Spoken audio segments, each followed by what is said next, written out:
Chapter 1. In the late summer of that year, we lived in a house in a village that looked across the river and the plain to the mountains. In the bed of the river there were pebbles and boulders, dry and white in the sun, and the water was clear and swiftly moving and blue in the channels.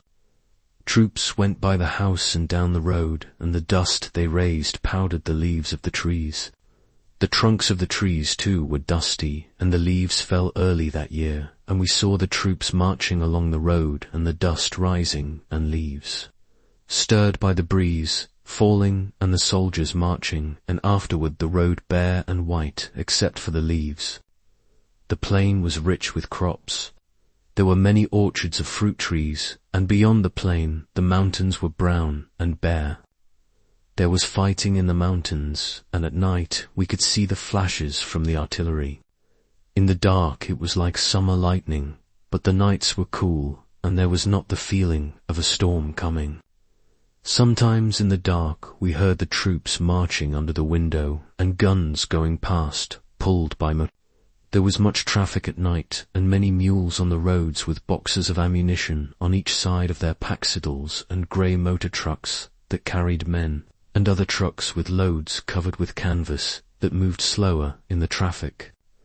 There were big guns to that passed, in the day drawn by tractors. The long barrels of the guns covered with green branches and green leafy branches and vines laid over the tractors. To the north we could look across a valley and see a forest of chestnut trees, and behind it another mountain on this side of the river. There was fighting for that mountain too, but it was not successful. And in the fall, when the rains came, the leaves all fell from the chestnut trees, and the branches were bare, and the trunks black with rain. The vineyards were thin and bare branched too, and all the country wet and brown and dead with the autumn. There were mists over the river, and clouds on the mountain, and the trucks splashed mud on the road, and the troops were muddy and wet in their capes. Their rifles were wet, and under their capes the 2 leather cartridge boxes on the front of the belts. Grey leather boxes heavy with the packs of clips of thin, long 6.5 millimeters. Cartridges bulged forward under the capes so that the men, passing on the road, marched as though they were 6 months gone with child. There were small grey motor cars that passed going very fast. Usually there was an officer on the seat with the driver and more officers in the back seat. They splashed more mud than the camions even, and if one of the officers in the back was very small and sitting between 2 generals, he himself so small that you could not see his face but only the top of his cap and his narrow back. And if the car went especially fast, it was probably the king. He lived in Udine, and came out in this way nearly every day to see how things were going, and things went very badly. At the start of the winter came the permanent rain, and with the rain came the cholera, but it was checked, and in the end only 7,000 died of it in the army.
The priest was young and blushed easily and wore a uniform like the rest of us, but with a cross in dark red velvet above the left breast pocket of his grey tunic.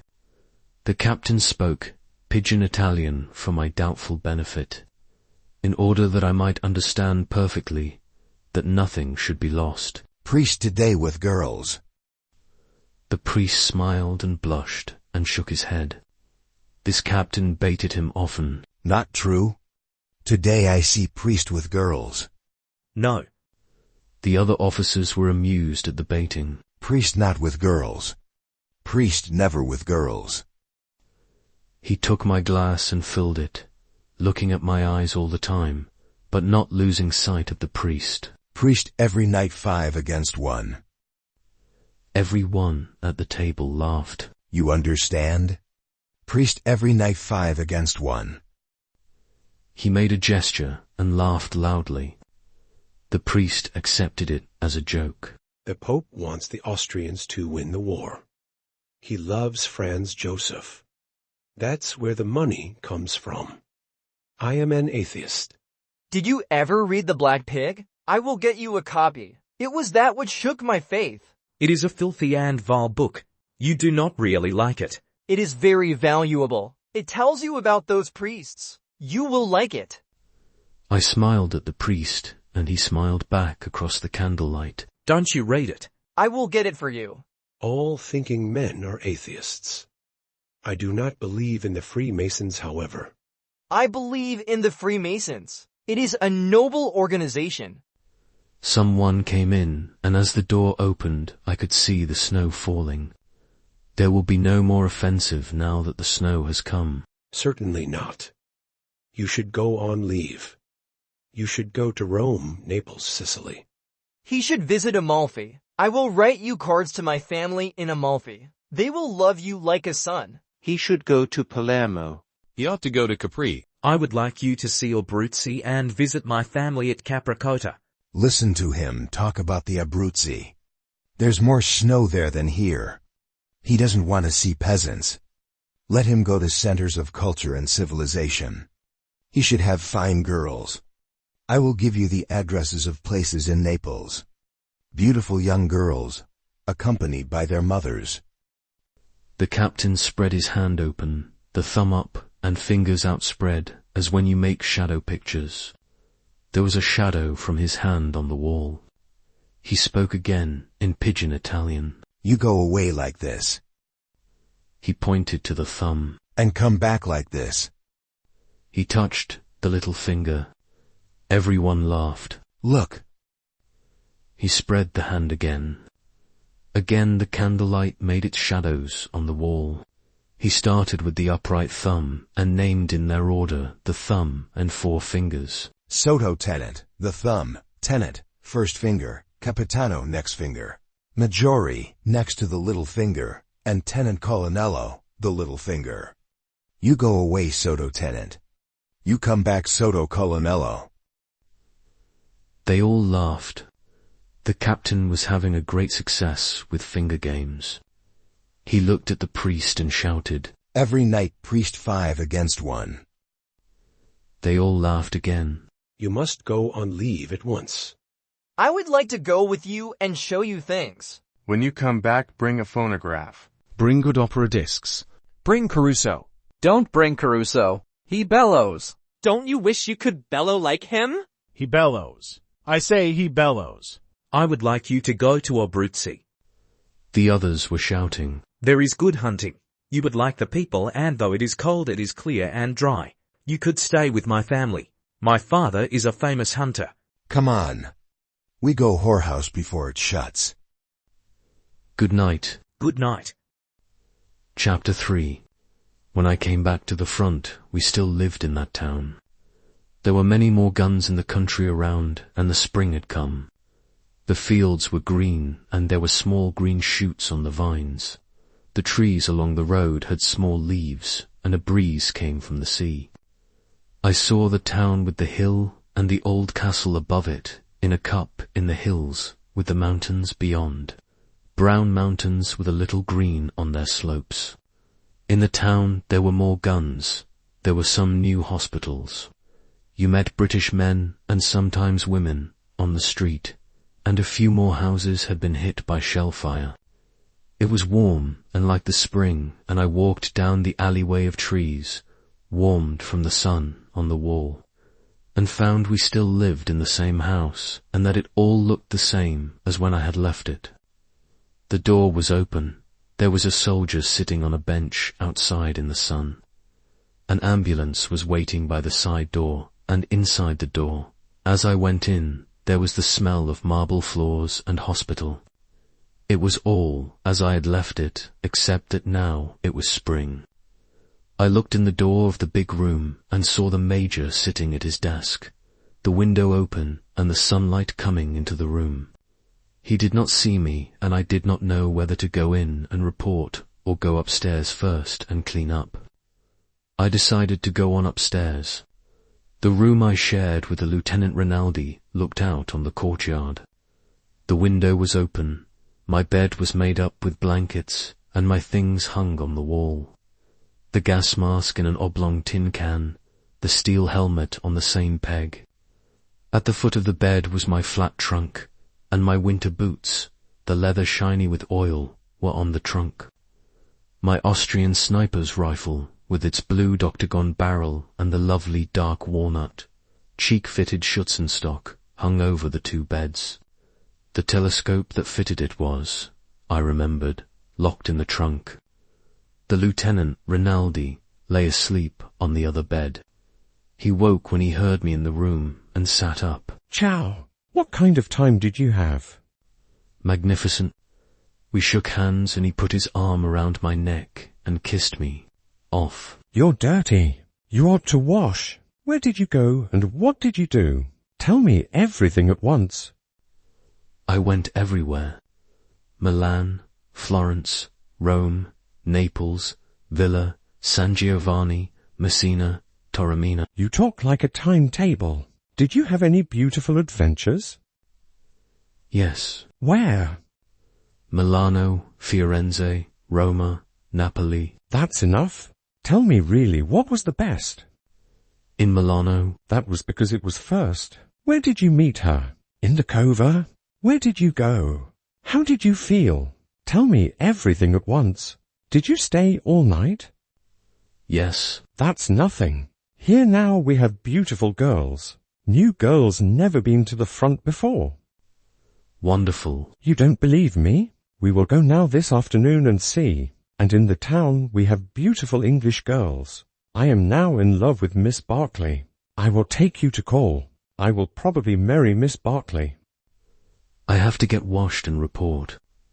Doesn't anybody work now? Since you are gone we have nothing but frostbites, chilblains, jaundice, gonorrhea, self-inflicted wounds, pneumonia, and hard and soft chonkers. Every week someone gets wounded by rock fragments. There are a few real wounded. Next week the war starts again. Perhaps it starts again. They say so. Do you think I would do right to marry Miss Barkley after the war, of course? Absolutely. And poured the basin full of water. Tonight you'll tell me everything. Now I must go back to sleep to be fresh and beautiful for Miss Barkley. I took off my tunic and shirt and washed in the cold water in the basin. While I rubbed myself with a towel, I looked round the room and out the window and at Rinaldi lying with his eyes closed on the bed. He was good-looking, was my age, and he came from Amalfi. He loved being a surgeon, and we were great friends. While I was looking at him, he opened his eyes. Have you any money? Yes. Loan me 50 lira. I dried my hands and took out my pocketbook from the inside of my tunic hanging on the wall. Rinaldi took the note, folded it without rising from the bed, and slid it in his breeches pocket. He smiled. I must make on Miss Barkley the impression of a man of sufficient wealth. You are my great and good friend and financial protector. Go to hell. That night, at the mess, I sat next to the priest, and he was disappointed and suddenly hurt that I had not gone to the Abruzzi. He had written to his father that I was coming, and they had made preparations. I myself felt as badly as he did, and could not understand why I had not gone. It was what I had wanted to do, and I tried to explain how one thing had led to another, and finally he saw it and understood that I had really wanted to go, and it was almost all right. I had drunk much wine, and afterward coffee and Strager, and I explained winefully how we did not do the things we wanted to do. We never did such things. We two were talking while the others argued. I had wanted to go to I had gone to no place where the roads were frozen and hard as iron, where it was clear, cold, and dry, and the snow was dry and powdery, and hair tracks in the snow, and the peasants took off their hats and called you Lord, and there was good hunting. I had gone to no such place but to the smoke of cafes and nights when the room whirled and you needed to look at the wall to make it stop. Nights in bed, drunk, when you knew that that was all there was, and the strange excitement of waking and not knowing who it was with you, and the world all unreal in the dark and so exciting that you must resume again, unknowing and not caring in the night. Sure that this was all and all and all and not caring. Suddenly to care very much and to sleep to wake with it, sometimes morning and all that. Had been there, gone, and everything sharp and hard and clear, and sometimes a dispute about the cost. Sometimes still pleasant and fond and warm and breakfast and lunch. Sometimes all niceness gone and glad to get out on the street, but always another day starting and then another night. I tried to tell about the night and the difference between the night and the day and how the night was better and less. The day was very clean and cold, and I could not tell it, as I cannot tell it now. But if you have had it, you know. He had not had it, but he understood that I had really wanted to go to the Abruzzi, but had not gone, and we were still friends, with many tastes alike, but with the difference between us. He had always known what I did not know, and what, when I learned it, I was always able to forget. But I did not know that then, although I learned it later. In the meantime, we were all at the mess. The meal was finished, and the argument went on. We two stopped talking, and the captain shouted, "Priest not happy. Priest not happy without girls. I am happy. Priest not happy. Priest wants Austrians to win the war." The others listened. The priest shook his head. No. Priest wants us never to attack. Don't you want us never to attack? No. If there is a war, I suppose we must attack. Must attack. Shall attack. The priest nodded. Leave him alone. He's all right. He can't do anything about it anyway. We all got up and left the table. Chapter 4. The battery in the next garden woke me in the morning, and I saw the sun coming through the window and got out of the bed. I went to the window and looked out. The gravel paths were moist, and the grass was wet with dew. The battery fired twice, and the air came each time like a blow and shook the window and made the front of my pyjamas flap. I could not see the guns, but they were evidently firing directly over us. It was a nuisance to have them there, but it was a comfort that they were no bigger. As I looked out at the garden, I heard a motor truck starting on the road. I dressed, went downstairs, had some coffee in the kitchen, and went out to the garage. 10 cars were lined up side by side under the long shed. They were top-heavy, blunt-nosed ambulances, painted grey and built like moving vans. The mechanics were working on one out in the yard. 3 others were up in the mountains at dressing stations. Do they ever shell that battery? No, Senior Tenant. It is protected by the little hill. How's everything? Not so bad.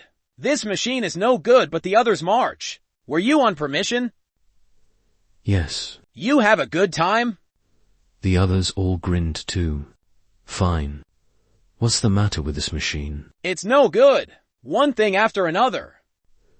What's the matter now? New rings. I left them working, the car looking disgraced and empty, with the engine open and parts spread on the workbench. and went in under the shed and looked at each of the cars. They were moderately clean, a few freshly washed, the others dusty. I looked at the tires carefully, looking for cuts or stone bruises. Everything seemed in good condition. It evidently made no difference whether I was there to look after things or not.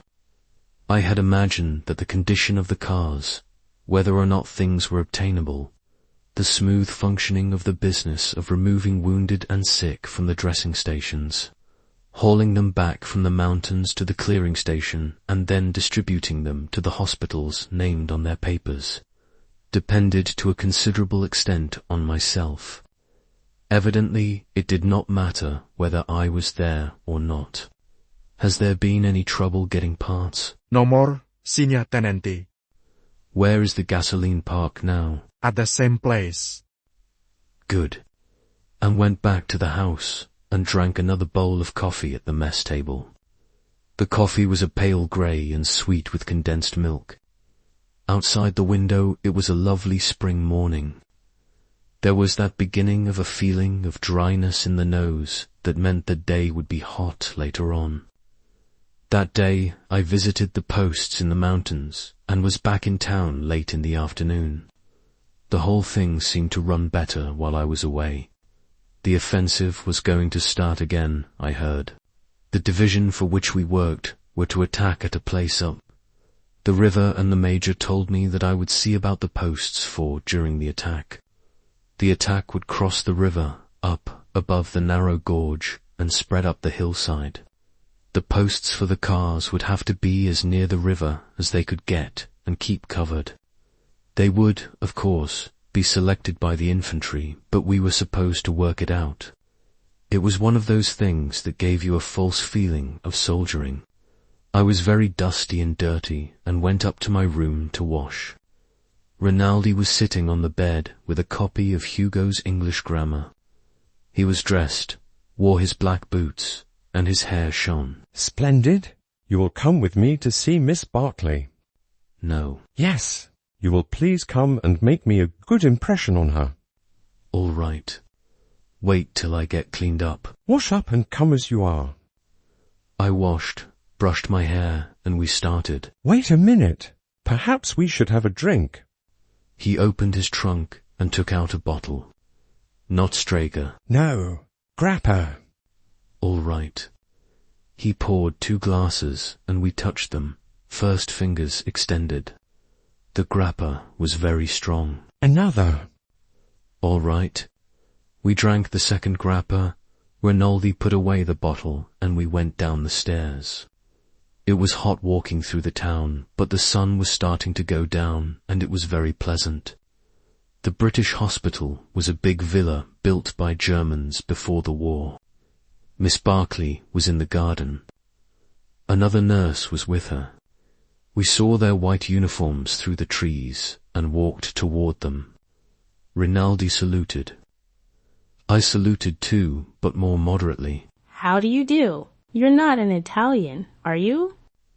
Oh no. Rinaldi was talking with the other nurse. They were laughing. What an odd thing to be in the Italian army. It's not really the army. It's only the ambulance. It's very odd though. Why did you do it? I don't know. There isn't always an explanation for everything. Oh, isn't there? I was brought up to think there was. That's awfully nice. Do we have to go on and talk this way? No. That's a relief, isn't it? What is the stick? Miss Barkley was quite tall. She wore what seemed to me to be a nurse's uniform, was blonde and had a tawny skin and grey eyes. I thought she was very beautiful. She was carrying a thin rattan stick like a toy riding crop, bound in leather. It belonged to a boy who was killed last year. I'm awfully sorry. He was a very nice boy. He was going to marry me, and he was killed in the sun. It was a ghastly show. Were you there? No. I've heard about it. There's not really any war of that sort down here. They sent me the little stick. His mother sent it to me. They returned it with his things. Had you been engaged long? 8 years. We grew up together. And why didn't you marry? I don't know. I was a fool not to. I could have given him that anyway, but I thought it would be bad for him. I see. Have you ever loved anyone? No. We sat down on a bench and I looked at her. You have beautiful hair. Do you like it? Very much. I was going to cut it all off when he died. No. I wanted to do something for him. You see, I didn't care about the other thing, and he could have had it all. He could have had anything he wanted if I would have known. I would have married him or anything. I know all about it now. But then he wanted to go to war, and I didn't know.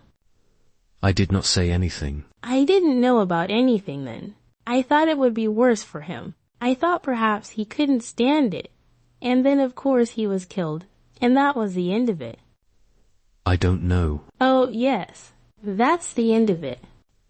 We looked at Rinaldi talking with the other nurse. What is her name? Ferguson. Helen Ferguson. Your friend is a doctor, isn't he? Yes. He's very good. That's splendid. You rarely find anyone any good this close to the front. This is close to the front, isn't it? Quite. It's a silly front, but it's very beautiful. Are they going to have an offensive? Yes. Then we'll have to work. There's no work now. Have you done nursing long? Since the end of 15. I started when he did. I remember having a silly idea he might come to the hospital where I was, with a saber cut, I suppose, and a bandage around his head, or shot through the shoulder. Something picturesque. This is the picturesque front. Yes. People can't realize what France is like. If they did, it couldn't all go on. He didn't have a saber cut. They blew him all to bits.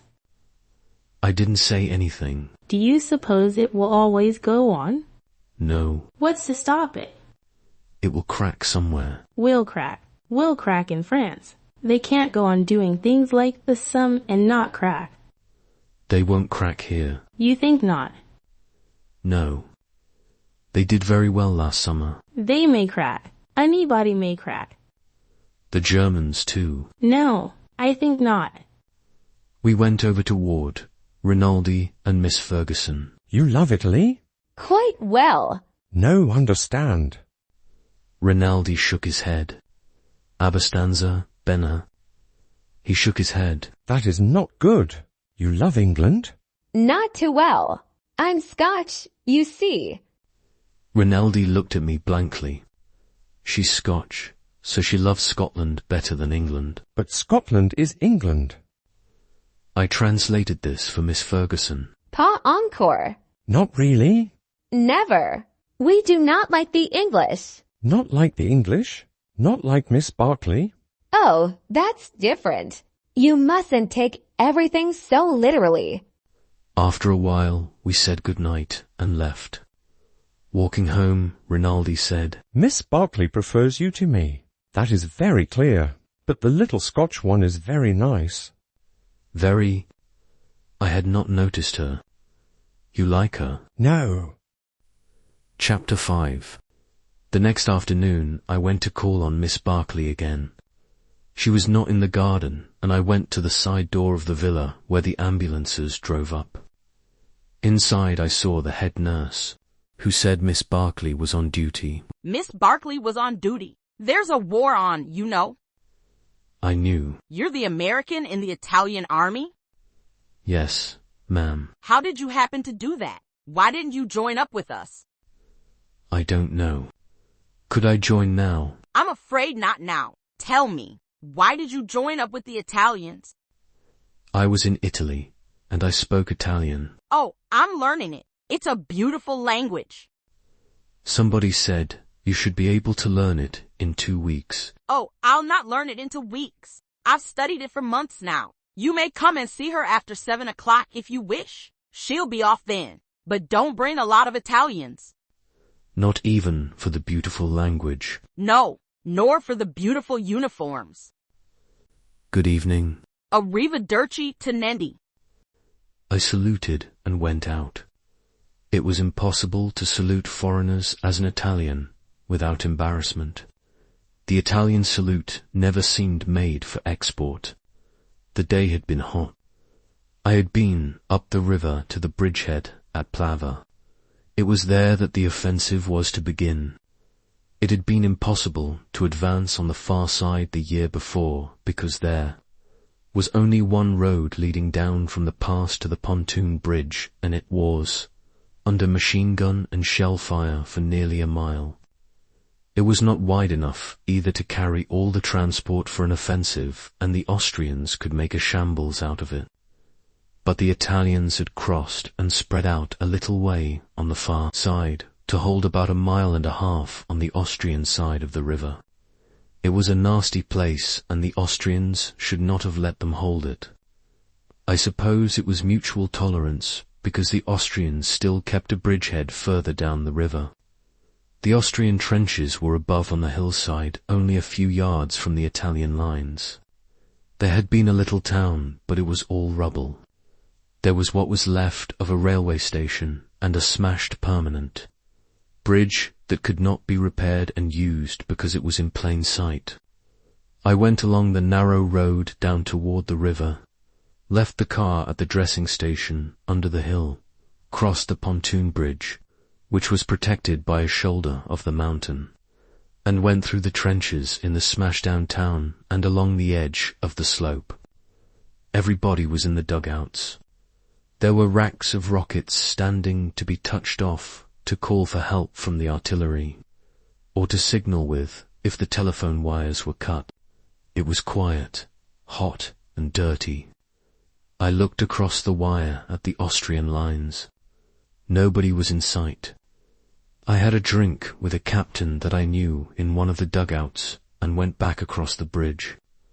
A new wide road was being finished that would go over the mountain and zigzag down to the bridge. When this road was finished, the offensive would start. It came down through the forest in sharp turns. The system was to bring everything down the new road and take the empty trucks, carts, unloaded ambulances, and all returning traffic up the old narrow road. The dressing station was on the Austrian side of the river, under the edge of the hill, and stretcher-bearers would bring the wounded back across the pontoon bridge. It would be the same when the offensive started. As far as I could make out, the last mile or so of the new road, where it started to level out, would be able to be shelled steadily by the Austrians. It looked as though it might be a mess, but I found a place where the cars would be sheltered after they had passed that last bad-looking bit, and could wait for the wounded to be brought across the pontoon bridge. I would have liked to drive over the new road, but it was not yet finished. It looked wide and well made, with a good grade, and the turns looked very impressive where you could see them, through openings in the forest on the mountainside.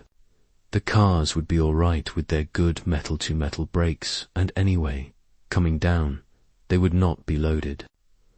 I drove back up the narrow road. The carabinieri held the car up. A shell had fallen, and while we waited, 3 others fell up the road. They were 77s, and came with a wishing rush of air, a hard, bright burst and flash, and then grey smoke that blew across the road. The carabinieri waved us to go on. Passing where the shells had landed, I avoided the small, broken places and smelled the high explosive, and the smell of blasted clay and stone and freshly shattered flint. I drove back to Gorizia and our villa and, as I said, went to call on Miss Barkley, who was on duty. At dinner I ate very quickly and left for the villa where the British had their hospital. It was really very large and beautiful, and there were fine trees in the grounds. Miss Barkley was sitting on a bench in the garden. Miss Ferguson was with her. They seemed glad to see me, and in a little while Miss Ferguson excused herself and went away. I'll leave you too. You get along very well without me. Don't go, Helen. I'd really rather. I must write some letters. Good night. Good night, Mr. Henry. Don't write anything that will bother the censor. Don't worry. I only write about what a beautiful place we live in and how brave the Italians are. That way you'll be decorated. That will be nice. Good night, Catherine. I'll see you in a little while. Miss Ferguson walked away in the dark. She's nice. Oh, yes, she's very nice. She's a nurse. Aren't you a nurse? Oh, no, I'm something called a V. We work very hard, but no one trusts us. Why not? They don't trust us when there's nothing going on. When there is really work, they trust us. What is the difference? A nurse is like a doctor. It takes a long time to be. A 5 is a shortcut. I see. The Italians didn't want women so near the front. So we're all on very special behavior. We don't go out. I can come here, though. Oh, yes. We're not cloistered. Let's drop the war. It's very hard. There's no place to drop it. Let's drop it anyway. All right. We looked at each other in the dark. I thought she was very beautiful, and I took her hand. She let me take it, and I held it and put my arm around under her arm. No. I kept my arm where it was. Why not? No. Yes, please. I leaned forward in the dark to kiss her, and there was a sharp, stinging flash. She had slapped my face hard. Her hand had hit my nose and eyes, and tears came in my eyes from the reflex. I am so sorry. I felt I had a certain advantage. You were quite right. I'm dreadfully sorry. I just couldn't stand the nurse's evening off aspect of it. I didn't mean to hurt you. I did hurt you, didn't I? She was looking at me in the dark. I was angry and yet certain, seeing it all ahead like the moves in a chess game. You did exactly right. I don't mind at all. Poor man. You see, I've been leading a sort of a funny life, and I never even talk English. And then you are so very beautiful. I looked at her. You don't need to say a lot of nonsense. I said I was sorry. We do get along. Yes, and we have gotten away from the war. She laughed. It was the first time I had ever heard her laugh. I watched her face. You are sweet. No, I'm not. Yes, you are a dear. I'd be glad to kiss you if you don't mind. I looked in her eyes and put my arm around her as I had before and kissed her. I kissed her hard and held her tight and tried to open her lips. They were closed tight. I was still angry, and as I held her suddenly, she shivered. I held her close against me and could feel her heart beating, and her lips opened and her head went back against my hand, and then she was crying on my shoulder. Oh, darling. You will be good to me, won't you? What the hell, I thought. I stroked her hair and patted her shoulder. She was crying. You will, won't you? She looked up at me. Because we're going to have a strange life. After a while, I walked with her to the door of the villa, and she went in, and I walked home. Back at the villa, I went upstairs to the room. Rinaldi was lying on his bed. He looked at me. So you make progress with Miss Barkley? We are friends. You have that pleasant air of a dog in heat. I did not understand the word. Of a what? He explained. You have that pleasant air of a dog who... Stop it.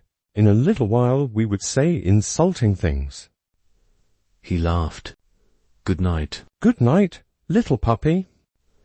I knocked over his candle with the pillow and got into bed in the dark. Rinaldi picked up the candle, lit it, and went on reading. Chapter 6. I was away for 2 days at the posts. When I got home, it was too late, and I did not see Miss Barkley until the next evening. She was not in the garden, and I had to wait in the office of the hospital until she came down. There were many marble busts on painted wooden pillars along the walls of the room they used for an office. The hall, too, that the office opened on, was lined with them. They had the complete marble quality of all looking alike. Sculpture had always seemed a dull business still. Bronzes looked like something, but marble busts all looked like a cemetery. There was one fine cemetery, the one at Pisa. Genoa was the place to see the bad marbles. This had been the villa of a very wealthy German, and the busts must have cost him plenty. I wondered who had done them and how much he got. I tried to make out whether they were members of the family or what, but they were all uniformly classical. You could not tell anything about them. I sat on a chair and held my cap. We were supposed to wear steel helmets, even in Gorizia, but they were uncomfortable and too bloody theatrical in a town, where the civilian inhabitants had not been evacuated. I wore one when we went up to the posts and carried an English gas mask. We were just beginning to get some of them. They were a real mask. Also, we were required to wear an automatic pistol, even doctors and sanitary officers. I felt it against the back of the chair. You were liable to arrest if you did not have one worn in plain sight. Rinaldi carried a holster stuffed with toilet paper. I wore a real one and felt like a gunman until I practiced firing it. It was an Astra 7.65 caliber with a short barrel, and it jumped so sharply when you let it off that there was no question of hitting anything. I practiced with it, holding below the target and trying to master the jerk of the ridiculous short barrel until I could hit within a yard of where I aimed at 20 paces, and then the ridiculousness of carrying a pistol at all came over me, and I soon forgot it and carried it flopping against the small of my back with no feeling at all except a vague sort of shame. When I met English-speaking people, I sat now in the chair, and an orderly of some sort looked at me disapprovingly from behind a desk while I looked at the marble floor, the pillars with the marble busts, and the frescoes on the wall, and waited for Miss Barkley. The frescoes were not bad. Any frescoes were good when they started to peel and flake off. I saw Catherine Barkley coming down the hall, and stood up. She did not seem tall walking toward me, but she looked very lovely. Good evening, Mr. Henry. How do you do? The orderly was listening behind the desk. Shall we sit here or go out in the garden? Let's go out. It's much cooler. I walked behind her out into the garden, the orderly looking after us. When we were out on the gravel drive... Where have you been? I've been out on post. You couldn't have sent me a note. No, not very well. I thought I was coming back. You ought to have let me know, darling. We were off the driveway, walking under the trees. I took her hands, then stopped and kissed her. Isn't there anywhere we can go? No. We have to just walk here. You've been away a long time. This is the third day, but I am back now. She looked at me. And you do love me? Yes. You did say you love me, didn't you? Yes. I lied. I love you. I had not said it before. And you call me Catherine. Catherine. We walked on a way and were stopped under a tree. Say, I've come back to Catherine in the night. I've come back to Catherine in the night. Oh, darling, you have come back, haven't you? Yes. I love you so, and it's been awful. You won't go away. No. I'll always come back. Oh, I love you so. Please put your hand there again. It's not been away. I turned her so I could see her face when I kissed her, and I saw that her eyes were shut. I kissed both her shut eyes. I thought she was probably a little crazy. It was all right if she was.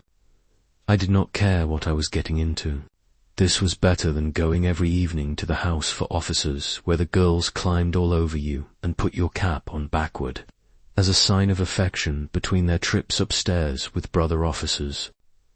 I knew I did not love Catherine Barkley, nor had any idea of loving her. This was a game like bridge, in which you said things instead of playing cards. Like bridge, you had to pretend you were playing for money or playing for some stakes. Nobody had mentioned what the stakes were. It was all right with me. I wish there was some place we could go. I was experiencing the masculine difficulty of making love very long standing up. There isn't any place. She came back from wherever she had been. We might sit there just for a little while.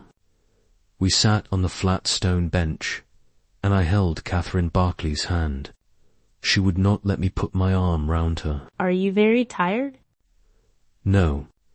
She looked down at the grass. This is a rotten game we play, isn't it? What game? Don't be dull. I'm not, on purpose. You're a nice boy, and you play it as well as you know how. But it's a rotten game. Do you always know what people think? Not always, but I do with you. You don't have to pretend you love me. That's over for the evening. Is there anything you'd like to talk about? But I do love you. Please let's not lie when we don't have to. I had a very fine little show and I'm all right now. You see, I'm not mad and I'm not gone off. It's only a little sometimes. I pressed her hand. Dear Catherine. It sounds very funny now, Catherine. You don't pronounce it very much alike, but you're very nice. You're a very good boy. That's what the priest said. Yes, you're very good. And you will come and see me. Of course. And you don't have to say you love me. That's all over for a while. She stood up and put out her hand. Good night. I wanted to kiss her. No, I'm awfully tired. Kiss me, though. I'm awfully tired, darling. Kiss me. Do you want to very much? Yes. We kissed and she broke away suddenly. No. Good night, please, darling. We walked to the door and I saw her go in and down the hall. I liked to watch her move. She went on down the hall. I went on home. It was a hot night and there was a good deal going on up in the mountains. I watched the flashes on San Gabriel. I stopped in front of the Villa Rossa. The shutters were up, but it was still going on inside. Somebody was singing. I went on home. Rinaldi came in while I was undressing. Aha! It does not go so well. Baby is puzzled. Where have you been? At the Villa Rossa. It was very edifying, baby. We all sang. Where have you been? Calling on the British. Thank God I did not become involved with the British. Chapter 7. I came back the next afternoon from our first mountain post and stopped the car at the smistamento where the wounded and sick were sorted by their papers and the papers marked for the different hospitals. I had been driving and I sat in the car and the driver took the papers in. It was a hot day and the sky was very bright and blue and the road was white and dusty. I sat in the high seat of the Fiat and thought about nothing. A regiment went by in the road and I watched them pass. The men were hot and sweating. Some wore their steel helmets, but most of them carried them slung from their packs. Most of the helmets were too big and came down almost over the ears of the men who wore them. The officers all wore helmets, better-fitting helmets. It was half of the Brigata Besetzer. I identified them by their red and white striped collar mark. There were stragglers going by long after the regiment had passed men who could not keep up with their platoons. They were sweaty, dusty, and tired. Some looked pretty bad. A soldier came along after the last of the stragglers. He was walking with a limp. He stopped and sat down beside the road. I got down and went over. What's the matter? He looked at me, then stood up. I'm going on. What's the trouble? The war. What's wrong with your leg? It's not my leg. I got a rupture. Why don't you ride with the transport? Why don't you go to the hospital? They won't let me. The lieutenant said I slipped the truss on purpose. Let me feel it. It's way out. Which side is it on? Here. I felt it. Cough. I'm afraid it will make it bigger. It's twice as big as it was this morning. Sit down. As soon as I get the papers on these wounded, I'll take you along the road and drop you with your medical officers. He'll say I did it on purpose. They can't do anything. It's not a wound.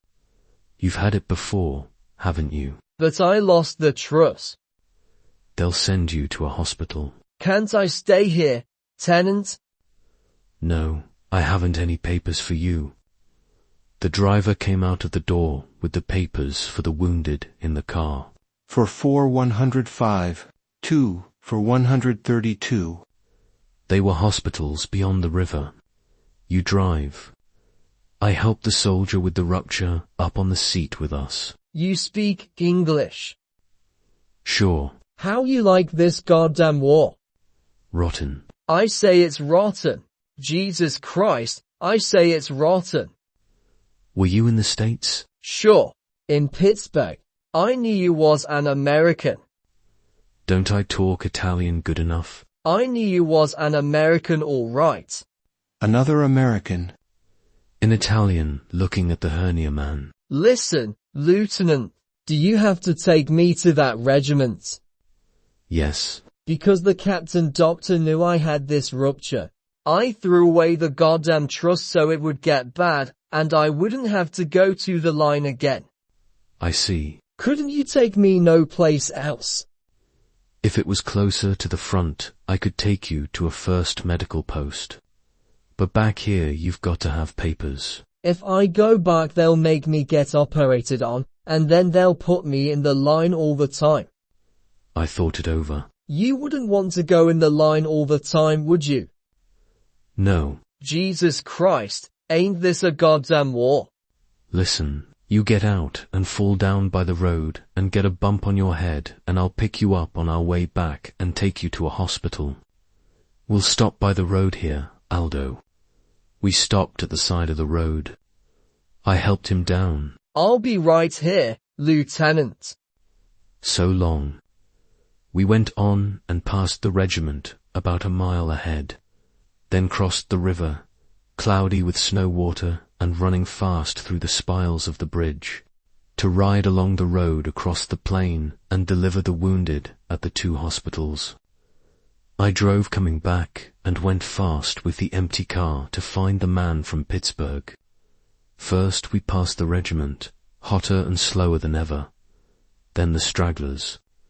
Then we saw a horse ambulance stopped by the road. 2 men were lifting the hernia man to put him in. They had come back for him. He shook his head at me. His helmet was off and his forehead was bleeding below the hairline. His nose was skinned and there was dust on the bloody patch and dust in his hair. Look at the bump, Lieutenant. Nothing to do. They come back for me. When I got back to the villa, it was 5 o'clock, and I went out where we washed the cars to take a shower. Then I made out my report in my room, sitting in my trousers and an undershirt in front of the open window. In 2 days the offensive was to start, and I would go with the cars to Plover. It was a long time since I had written to the States, and I knew I should write, but I had let it go so long that it was almost impossible to write now. There was nothing to write about. I sent a couple of Army Zona di Guerra postcards, crossing out everything except I am well. That should handle them. Those postcards would be very fine in America. Strange and mysterious. This was a strange and mysterious war zone, but I supposed it was quite well run and grim compared to other wars with the Austrians. The Austrian army was created to give Napoleon victories. Any Napoleon. I wished we had a Napoleon, but instead we had ill General Cadorna, fat and prosperous, and Vittorio Emanuele, the tiny man with the long thin neck and the goat beard. Over on the right they had the Duke of Easter. Maybe he was too good-looking to be a great general, but he looked like a man. Lots of them would have liked him to be king. He looked like a king. He was the king's uncle and commanded the Third Army.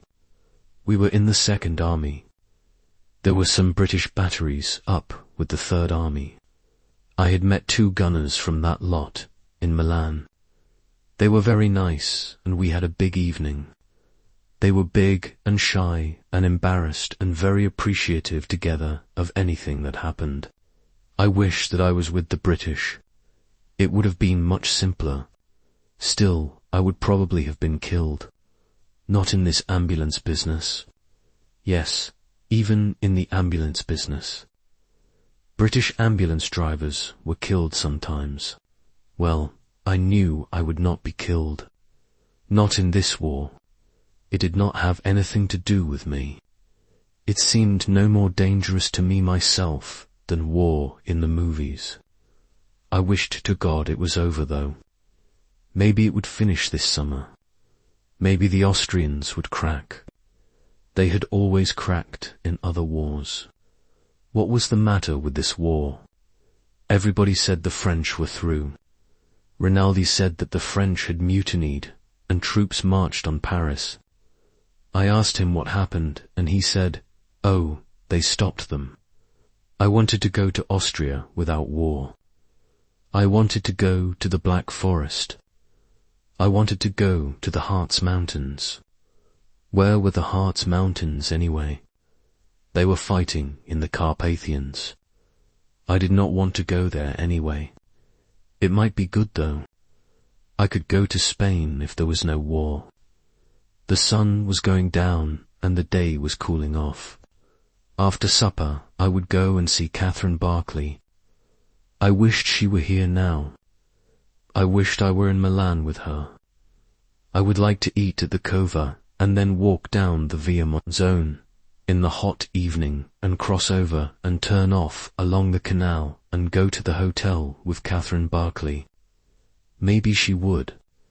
Maybe she would pretend that I was her boy that was killed, and we would go in the front door and the porter would take off his cap and I would stop at the concierge's desk and ask for the key and she would stand by the elevator. And then we would get in the elevator and it would go up very slowly, clicking at all the floors. And then our floor and the boy would open the door and stand there and she would step out and I would step out and we would walk down the hall and I would put the key in the door and open it and go in and then take down the telephone and ask them to send a bottle of Capri. Bianca in a silver bucket full of ice, and you would hear the ice against the pail coming down the corridor, and the boy would knock and I would say, "Leave it outside the door, please." Because we would not wear any clothes, because it was so hot and the window open and the swallows flying over the roofs of the houses.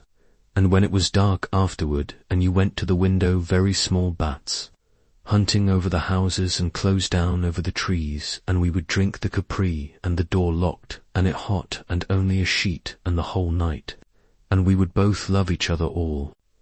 Night in the hot night in Milan. That was how it ought to be. I would eat quickly and go and see Catherine Barkley. They talked too much at the mess, and I drank wine because tonight we were not all brothers, unless I drank a little and talked with the priest about Archbishop Ireland, who was, it seemed, a noble man and with whose injustice, the injustices he had received and in which I participated as an American, and of which I had never heard, I feigned acquaintance. It would have been impolite not to have known something of them when I had listened to such a splendid explanation of their causes, which were, after all, it seemed, misunderstandings. I thought he had a fine name, and he came from Minnesota, which made a lovely name, Ireland of Minnesota, Ireland of Wisconsin, Ireland of Michigan. What made it pretty was that it sounded like Ireland. No, that wasn't it. There was more to it than that. Yes, Father. That is true, Father. Perhaps, Father. No, Father. Well, maybe yes, Father. You know more about it than I do, Father. The priest was good, but dull. The officers were not good, but dull. The king was good, but dull. The wine was bad but not dull. It took the enamel off your teeth and left it on the roof of your mouth. And the priest was locked up because they found the 3% bonds on his person. It was in France, of course. Here they would never have arrested him. He denied all knowledge of the 5% bonds. This took place at Béziers. I was there and reading of it in the paper, went to the jail and asked to see the priest. It was quite evident he had stolen the bonds. I don't believe a word of this. Just as you like, but I am telling it for our priest here. It is very informative. He is a priest. He will appreciate it. The priest smiled. Go on, I am listening. Of course some of the bonds were not accounted for, but the priest had all of the 3% bonds and several local obligations.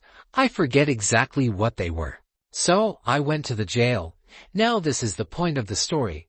And I stood outside his cell and I said as though I were going to confession, "Bless me, Father, for you have sinned." There was great laughter from everybody. And what did he say? Raka ignored this and went on to explain the joke to me. You see the point, don't you?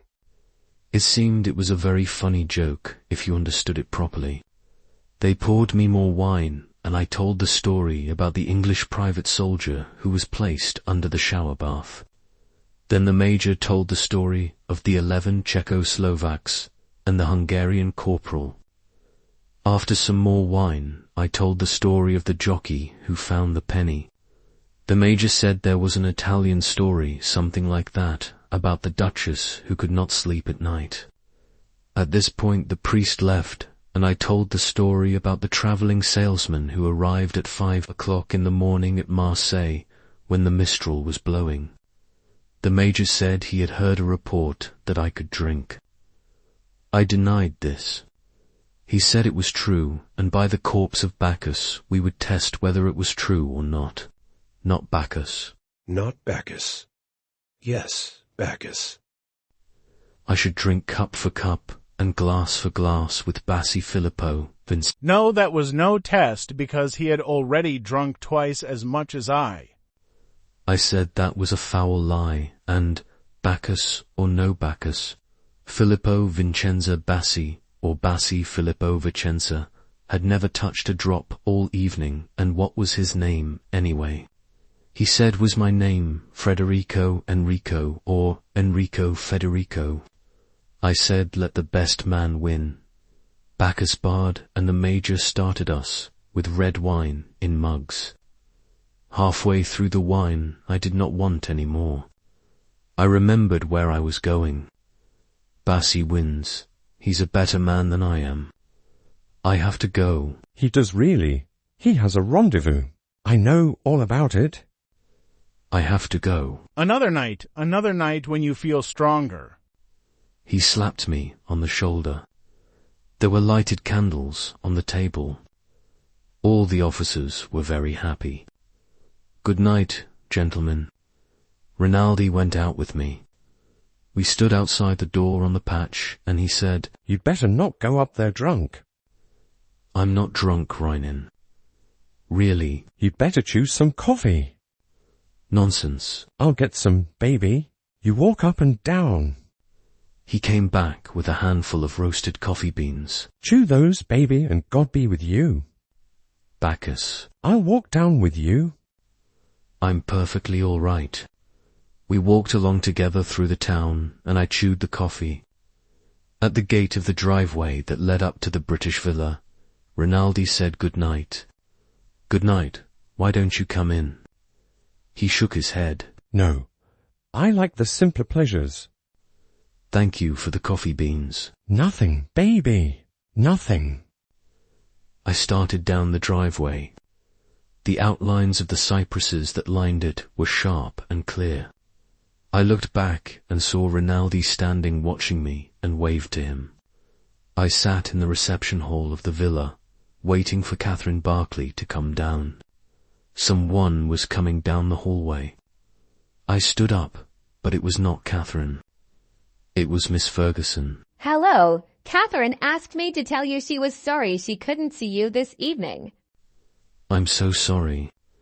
I hope she's not ill. She's not awfully well. Will you tell her how sorry I am? Yes, I will. Do you think it would be any good to try and see her tomorrow? Yes, I do. Thank you very much. Good night.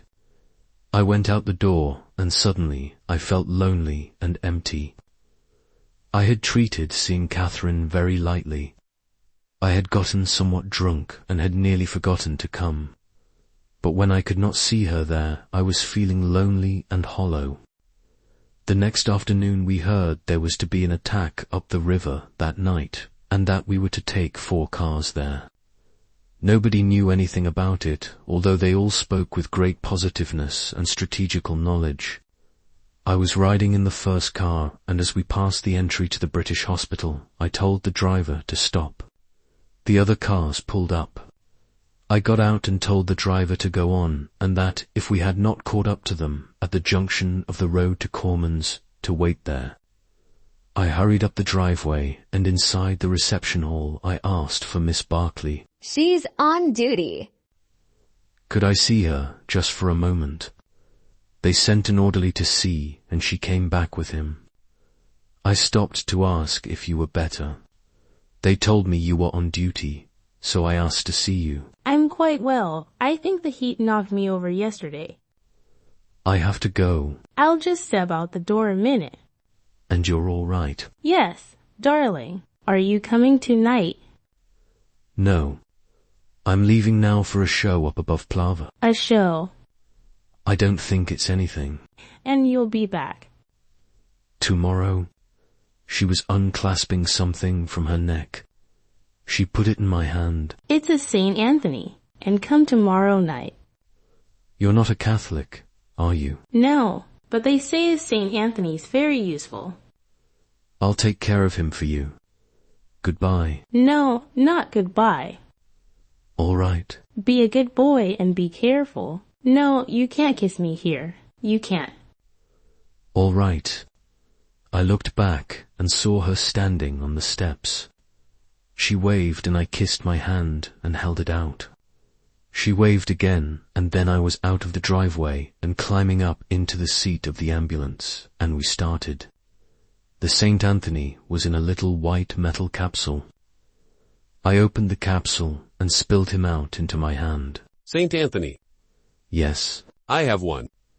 His right hand left the wheel and opened a button on his tunic and pulled it out from under his shirt. See. I put my St. Anthony back in the capsule, spilled the thin gold chain together, and put it all in my breast pocket. You don't wear him. No. It's better to wear him. That's what it's for. All right. I undid the clasp of the gold chain and put it round my neck and clasped it.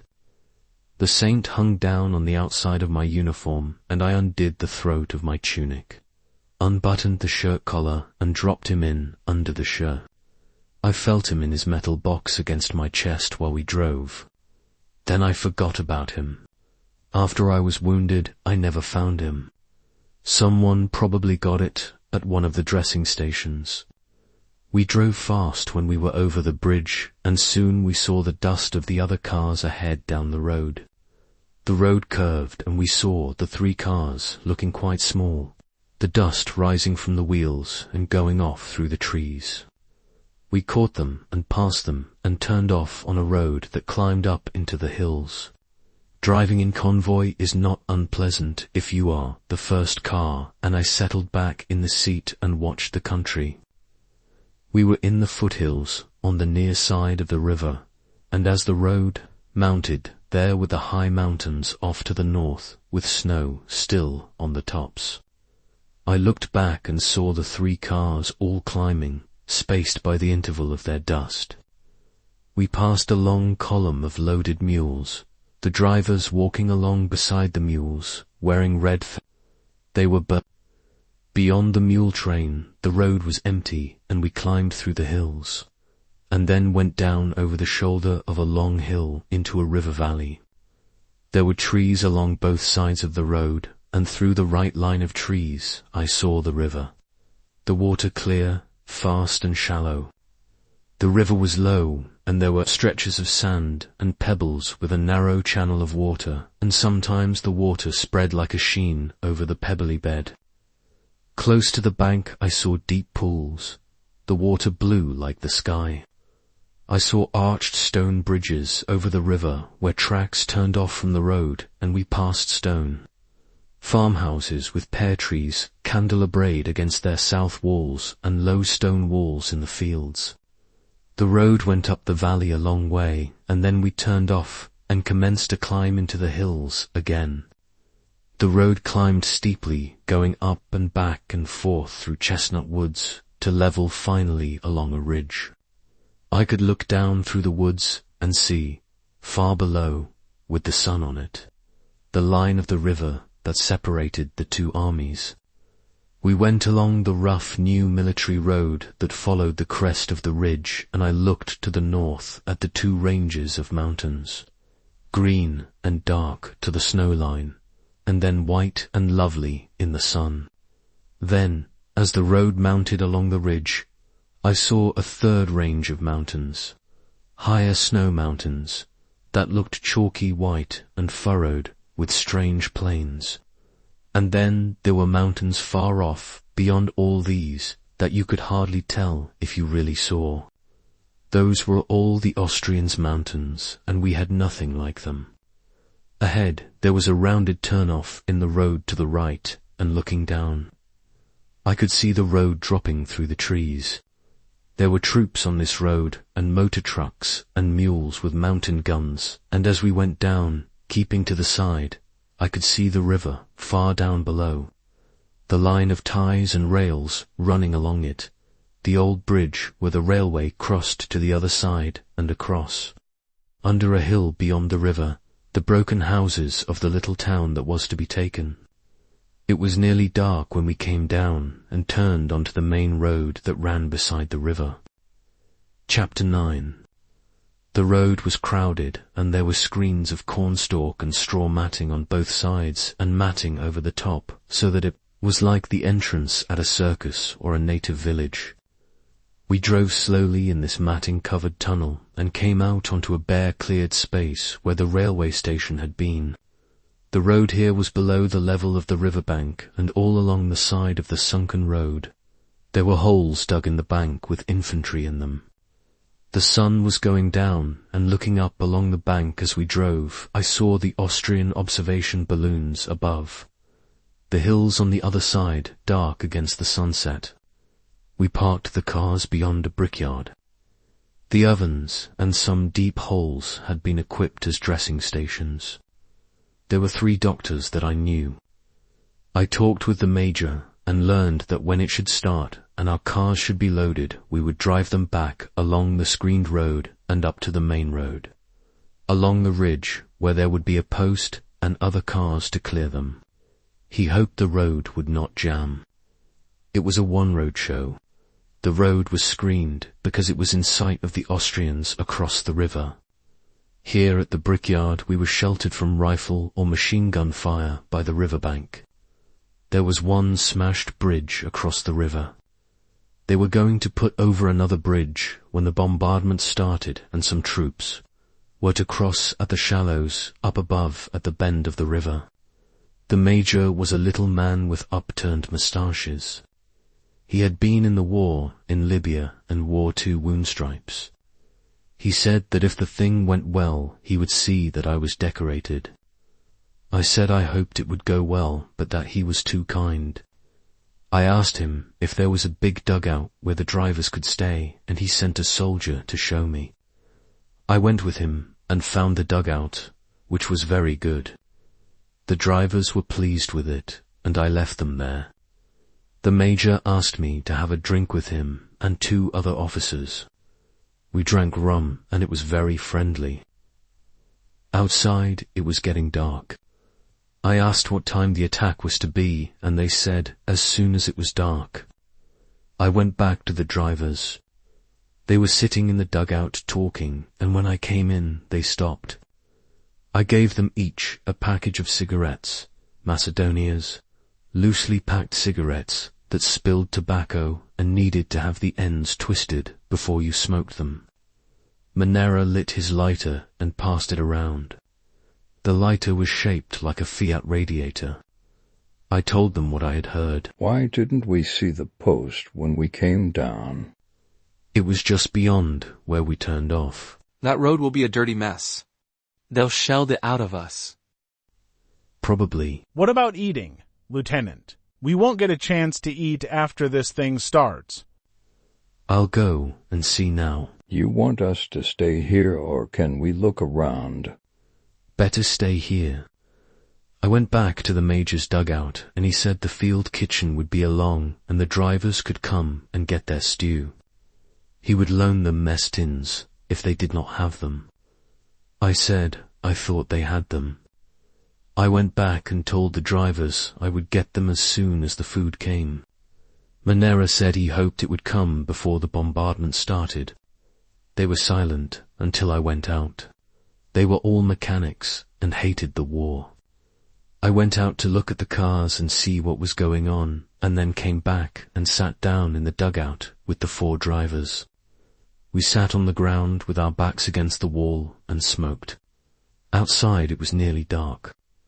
The earth of the dugout was warm and dry, and I let my shoulders back against the wall, sitting on the small of my back and relaxed. Who goes to the attack? All Bersaglieri. I think so. There aren't enough troops here for a real attack. It is probably to draw attention from where the real attack will be. Do the men know that who attack? I don't think so. Of course they don't. They wouldn't attack if they did. Yes, they would. Bersaglieri are fools. They are brave and have good discipline. They are big through the chest by measurement, and healthy, but they are still fools. The Grenadieri are tall.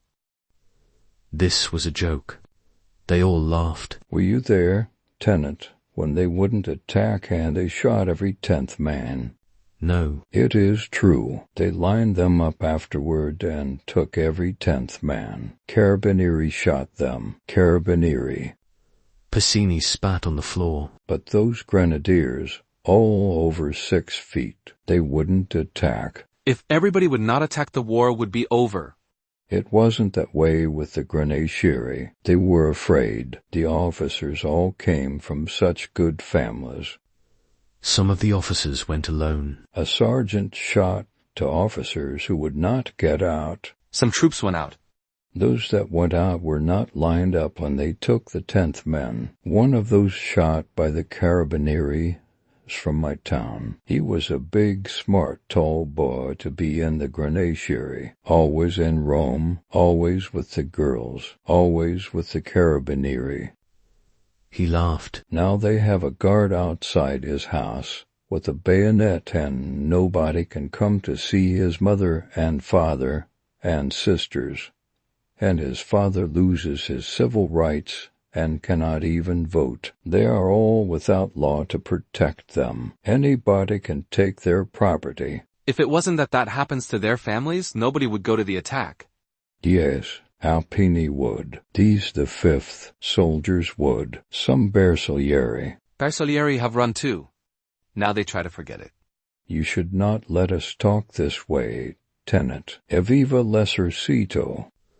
I know how you talk, but as long as you drive the cars and behave. And don't talk so other officers can hear. I believe we should get the war over. It would not finish it if one side stopped fighting. It would only be worse if we stopped fighting. It could not be worse. There is nothing worse than war. Defeat is worse. I do not believe it. What is defeat? You go home. They come after you. They take your home. They take your sisters. I don't believe it. They can't do that to everybody. Let everybody defend his home. Let them keep their sisters in the house. They hang you. They come and make you be a soldier again. Not in the auto-ambulance, in the infantry. They can't hang everyone. An outside nation can't make you be a soldier. At the first battle, you all run. Like the Czechos. I think you do not know anything about being conquered and so you think it is not bad. Tenant, we understand you let us talk. Listen, there is nothing as bad as war. We in the auto ambulance cannot even realize at all how bad it is. When people realize how bad it is, they cannot do anything to stop it because they go crazy. There are some people who never realize. There are people who are afraid of their officers. It is with them that war is made. I know it is bad, but we must finish it. It doesn't finish. There is no finish to a war. Yes, there is. Pacini shook his head. War is not won by victory. What if we take San Gabriele? What if we take the Carso and Monfalcone and Trieste? Where are we then? Did you see all the far mountains today? Do you think we could take all them too? Only if the Austrians stop fighting. One side must stop fighting. Why don't we stop fighting? If they come down into Italy, they will get tired and go away. They have their own country. But no, instead there is a war. You're an orator. We think, we read. We are not peasants. We are mechanics, but even the peasants know better than to believe in a war. Everybody hates this war. There is a class that controls a country that is stupid and does not realize anything and never can. That is why we have this war. Also, they make money out of it. Most of them don't. They are too stupid. They do it for nothing, for stupidity. We must shut up. We talk too much even for the tenant. He likes it. We will convert him. But now we will shut up. Do we eat yet? Tenant. I will go and see. Gordini stood up and went outside with me. Is there anything I can do, Tenant? Can I help in any way? He was the quietest one of the four. Come with me, if you want, and we'll see. It was dark outside, and the long light from the searchlights was moving over the mountains. There were big searchlights on that front, mounted on camions, that you passed sometimes on the roads at night, close behind the lines. The camion stopped a little off the road, an officer directing the light, and the crew scared. We crossed the brickyard and stopped at the main dressing station. There was a little shelter of green branches outside over the entrance and in the dark. The night wind rustled, the leaves dried by the sun. Inside there was a light.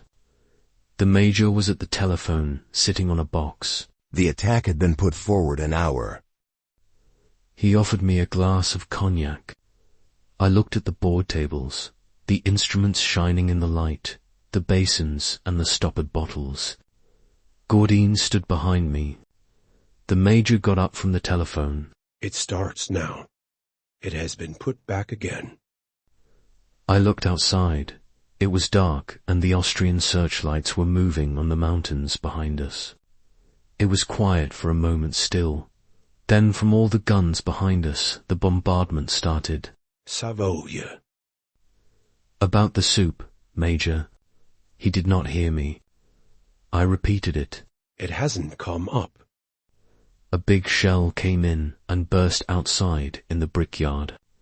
Another burst, and in the noise you could hear the smaller noise of the brick and dirt raining down. What is there to eat? We have a little pasta asciutta. I'll take what you can give me. The major spoke to an orderly who went out of sight in the back and came back with a metal basin of cold, cooked macaroni. I handed it to Gordini. Have you any cheese? The major spoke grudgingly to the orderly who ducked back into the hole again and came out with a quarter of a white cheese. Thank you very much. You'd better not go out. Outside, something was set down beside the entrance. One of the two men who had carried it looked in. Bring him in. What's the matter with you? Do you want us to come outside and get him? The two stretcher-bearers picked up the man under the arms and by the legs and brought him in. Slit the tunic. He held a forceps with some gauze in the end. The two captains took off their coats. Get out of here.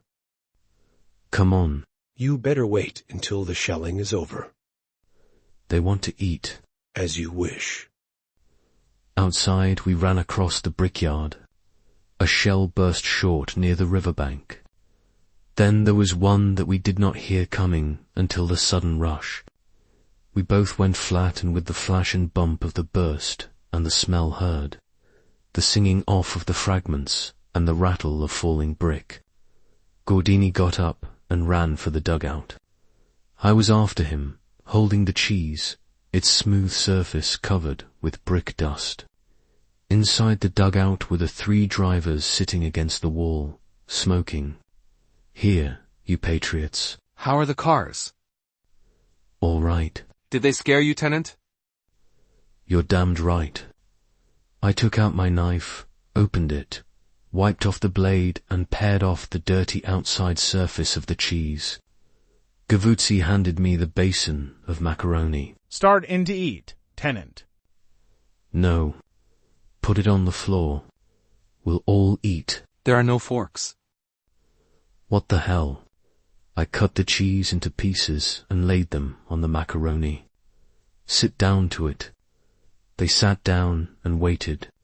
I put thumb and fingers into the macaroni and lifted. A mass loosened. Lift it high, Tenant. I lifted it to arm's length and the strands cleared. I lowered it into the mouth, sucked and snapped in the ends and chewed. Then took a bite of cheese, chewed, and then a drink of the wine.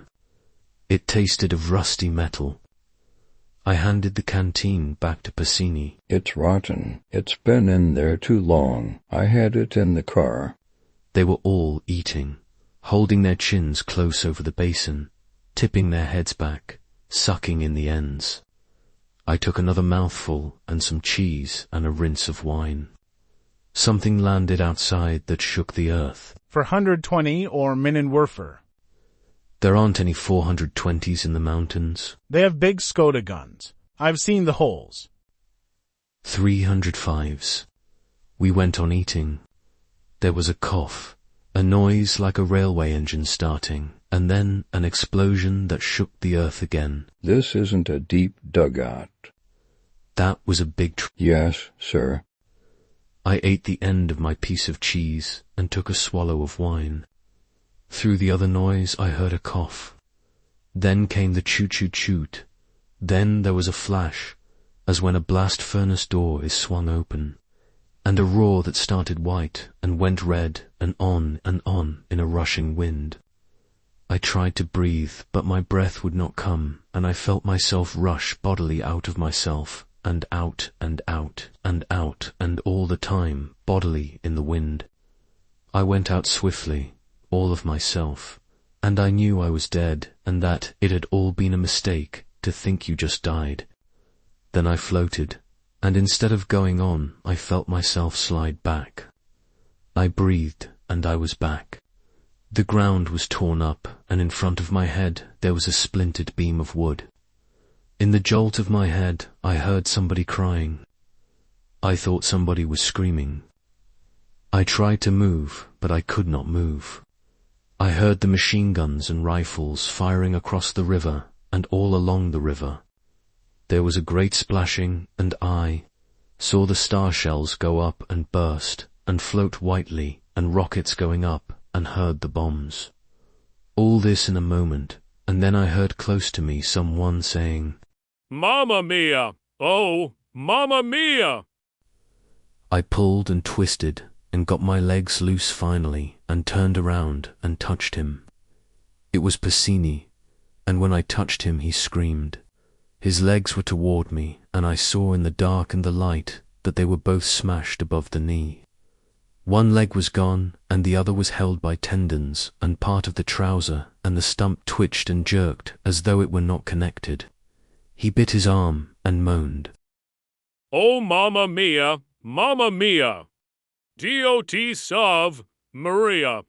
D.O.T. Salve Maria! Oh, Jesus, shoot me! Christ, shoot me! Mamma mia! Mamma mia! Oh, purest, lovely Mary, shoot me! Stop it! Stop it! Stop it! Oh, Jesus, lovely Mary, stop it! Oh, oh, oh, oh!" Mamma, mamma mia.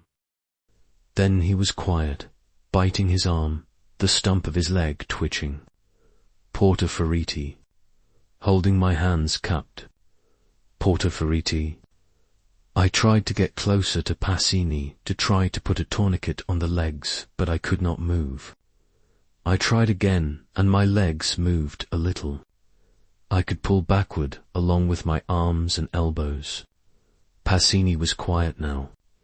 I sat beside him, undid my tunic, and tried to rip the tail of my shirt. It would not rip, and I bit the edge of the cloth to start it. Then I thought of his puttees. I had on wool stockings, but Passini wore puttees. All the drivers wore puttees, but Passini had only one leg. I unwound the puttee, and while I was doing it, I saw there was no need to try and make a tourniquet, because he was dead already. I made sure he was dead. There were 3 others to locate. I sat up straight, and as I did so, something inside my head moved like the weights on a doll's eyes, and it hit me inside in back of my eyeballs. My legs felt warm and wet, and my shoes were wet and warm inside. I knew that I was hit, and leaned over and put my hand on my knee. My knee wasn't there. My hand went in, and my knee was down on my shin. I wiped my hand on my shirt, and another floating light came very slowly down, and I looked at my leg and was very afraid.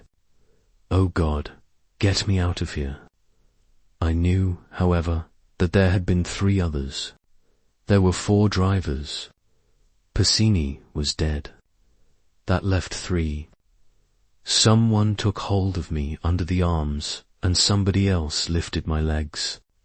There are 3 others. 1 is dead. It's Manera. We went for a stretcher, but there wasn't any. How are you, Tenant? Where is Gordine and Gavuzzi? Gordini's at the post getting bandaged. Gavuzzi has your legs. Hold on to my neck, Tenant. Are you badly hit? In the leg. How is Gordine? He's all right. It was a big trench mortar shell. Passini's dead. Yes. He's dead. A shell fell close, and they both dropped to the ground and dropped me. I'm sorry, Tenant. Hang on to my neck. If you drop me again... It was because we were scared. Are you unwounded? We are both wounded a little. Can Gordini drive? I don't think so. They dropped me once more before we reached the post. You sons of bitches. I am sorry, Tenant. We won't drop you again. Outside the post, a great many of us lay on the ground in the dark. They carried wounded in and brought them out. I could see the light come out from the dressing station when the curtain opened, and they brought someone in or out. The dead were off to one side. The doctors were working with their sleeves up to their shoulders and were red as butchers. There were not enough stretchers. Some of the wounded were noisy, but most were quiet. The wind blew the leaves in the bower over the door of the dressing station, and the night was getting cold. Stretcher-bearers came in all the time, put their stretchers down, unloaded them, and went away. As soon as I got to the dressing station, Manera brought a medical sergeant out, and he put bandages on both my legs. He said there was so much dirt blown into the wound that there had not been much hemorrhage. They would take me as soon as possible. He went back inside. Gordine could not drive, Manera said. His shoulder was smashed and his head was hurt. He had not felt bad, but now the shoulder had stiffened. He was sitting up beside one of the brick walls. Manera and Gavuzzi each went off with a load of wounded. They could drive all right. The British had come with 3 ambulances, and they had 2 men on each ambulance. One of their drivers came over to me, brought by Gordini, who looked very white and sick. The Britisher leaned over. Are you hit badly? He was a tall man and wore steel-rimmed spectacles. In the legs. It's not serious, I hope. Will you have a cigarette? Thanks. They tell me you've lost a driver's. Yes. One killed, and the fellow that brought you. What rotten luck. Would you like us to take the cars? That's what I wanted to ask you. We'd take quite good care of them and return them to the villa. 206, aren't you? Yes. It's a charming place. I've seen you about. They tell me you're an American. Yes. I'm English. No. Yes, English. Did you think I was Italian? There were some Italians with one of our units. It would be fine if you would take the cars. We'll be most careful of them. He straightened up. This chap of yours was very anxious for me to see you. He patted Gordine on the shoulder. Gordine winced and smiled. The Englishman broke into voluble and perfect Italian. Now everything is arranged. I've seen your tenant. We will take over the 2 cars. You won't worry now.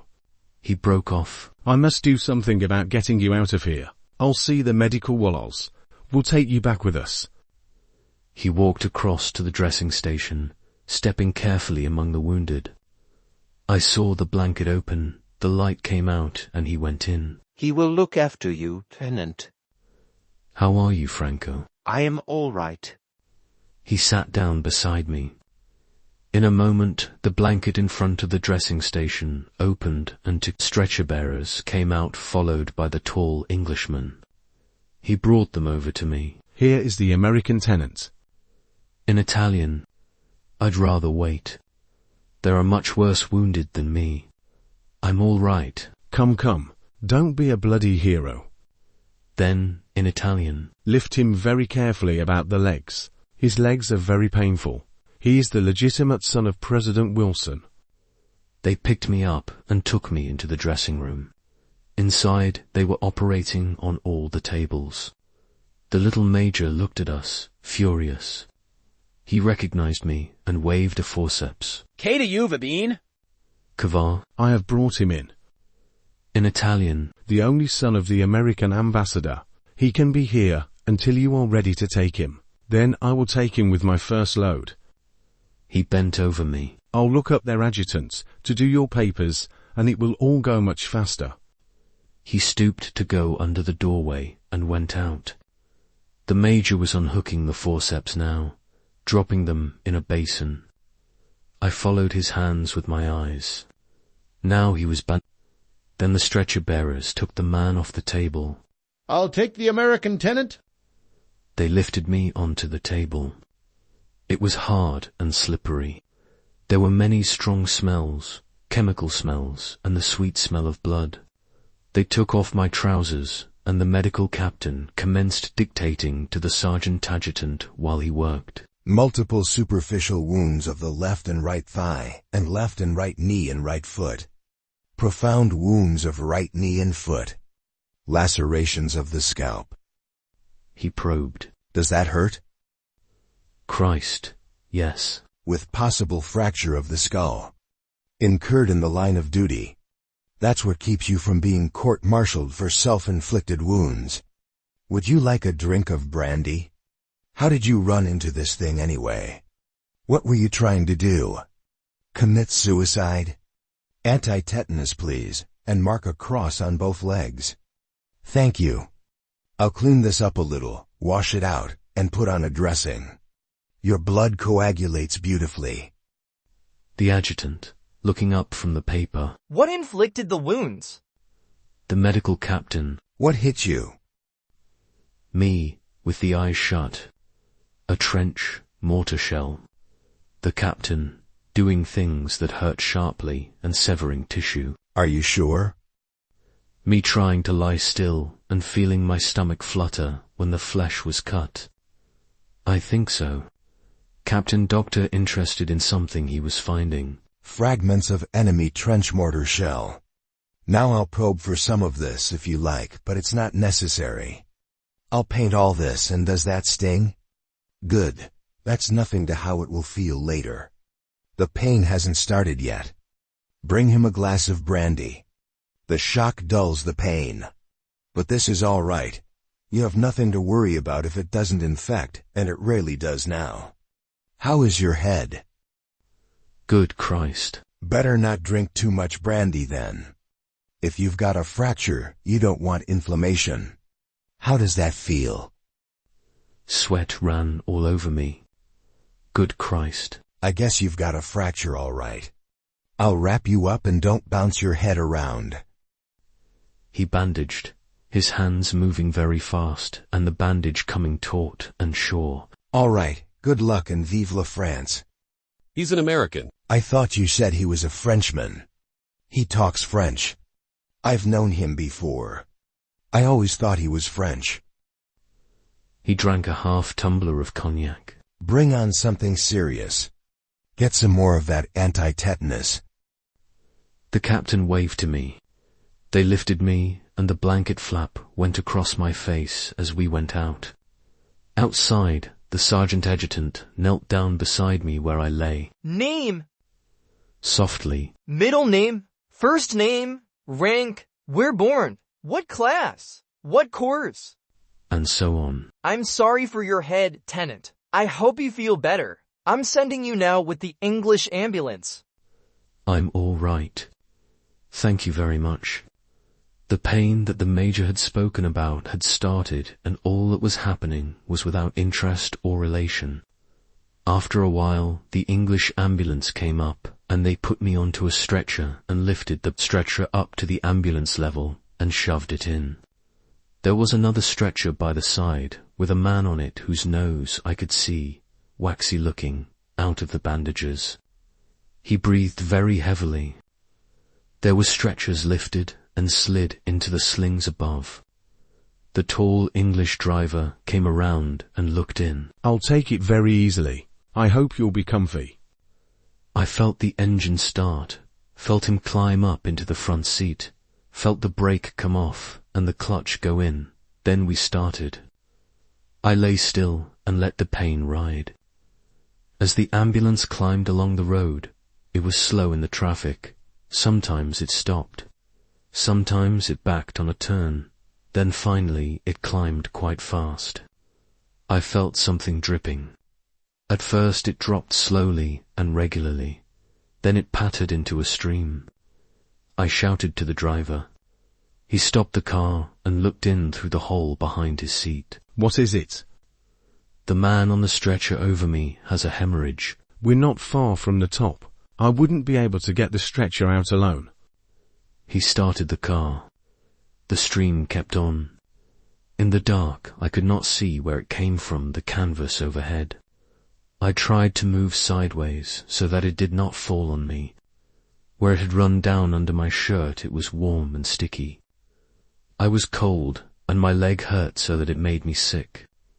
After a while, the stream from the stretcher above lessened and started to drip again, and I heard and felt the canvas above move as the man on the stretcher settled more comfortably. How is he? We're almost up. He's dead, I think. The drops fell very slowly, as they fall from an icicle after the sun has gone. It was cold in the car in the night as the road climbed. At the post on the top they took the stretcher out and put another in, and we went on.